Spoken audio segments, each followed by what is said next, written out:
Thank you. Hello, good evening and welcome to the Sports Commission Sporting Achievement Awards.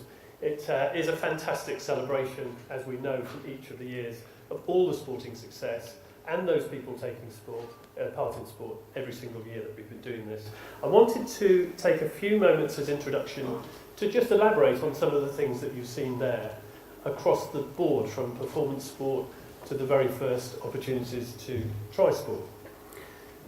As many of you know, we deliver the PE in primary schools programme with a passion. Our passion is that we firmly believe it is that very first experience that helps people decide later to continue enjoying sport and physical activity.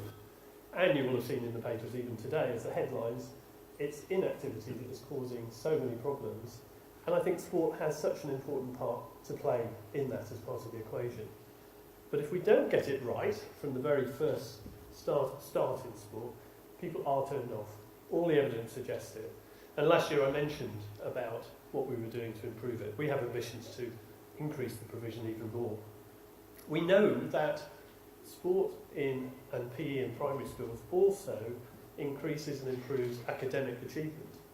It improves cognition and development. So we're absolutely right, I think, in what we've been doing in emphasising that very first point of contact for sport. And I'm sure that as the newspapers play out about the problem of inactivity, that they will also pick up on this in the very short space of time of how important that is. As well as the PE in primary schools as the first point of contact, we've been heavily involved in delivering the community sports programmes, and you've seen some of them on there. The community sports programmes are very much around getting people to enjoy sport. It might not be competitive at all, but really get the fun and enjoyment that we all share in this room and introduce new people to it. The Quids In programmes, one supported by the Raylo Foundation. Street sports have been reaching out to people who don't normally take part in sport, who can't access it that easily. And we're going to target those probably increasingly to get new people in. The Generally Get Active fortnight has been running for a while, and we're going to look to revamp that on a more continuing basis, more of that over the coming months. So it's not just a fortnight, but it's going to continue on a more monthly basis, so it's sustained. These are taster sessions, really, for everyone in the community to have the opportunity to try things they haven't tried before. We're very keen also to form the links with clubs and work with you, as clubs yourselves here, to help people have that first chance to play sport and get back into the clubs, and you'll support them, I'm sure. We really pushed, as you saw in the video, to make sure that disability wasn't a barrier to participating, enjoying and succeeding in sport.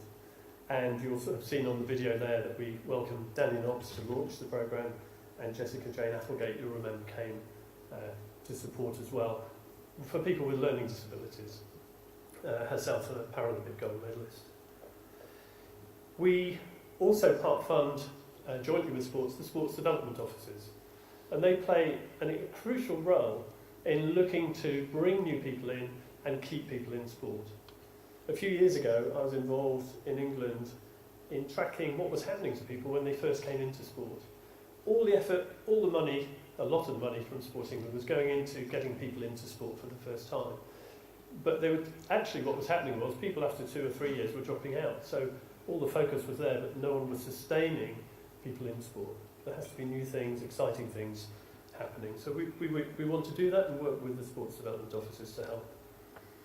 We help sports in other ways. We administer the Sports Development Fund, and we make sure that the money is spent wisely, given to sport around their targets. We have 50 member sports now. We meet with those, they have the opportunity to meet individually, and we can help them too. As you saw in the video, we had a fantastic visit of the Queen's Baton Relay, celebrating the Commonwealth Games, and last year was a fantastic celebration of sporting success. Everyone on the island got involved. The baton went to every single place, every single island of the Bailiwick as well. And we were delighted ourselves to be asked by the Commonwealth Games Association to support, for the first time by putting in a bit of a structure, the athletes and support staff going to the Games. So we had a great fun time actually putting on these workshops for the Commonwealth Games athletes and the coaches. They range from nutrition, as you might expect, strength and conditioning, to dealing with pressure. How are you going to be at the moment when you have to perform in the games? And to do that, we called on a friend and colleague, an actor, who came in and actually did a fantastic session. For those of you that were there, I'm sure you'd agree. It was a session where he enabled people to own the space. It was about behaving as if you were going to succeed, as if you were confident. Own the space that you're going to compete in. So rather than talking about sports psychology, it was sports psychology in action. So we were delighted to do that and delighted to support at the Games as well. Many of the athletes are here.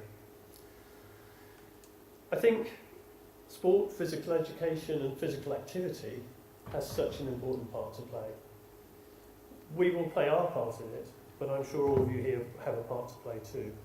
We should be, and I'm sure we will, helping anyone and everyone who wishes to take that very first step to physical activity and sport to do just that. And it might literally be a few steps. Whether it's organised sport, whether it's not organised but very casual, that for them will be their first step. So I think we all have a collective part.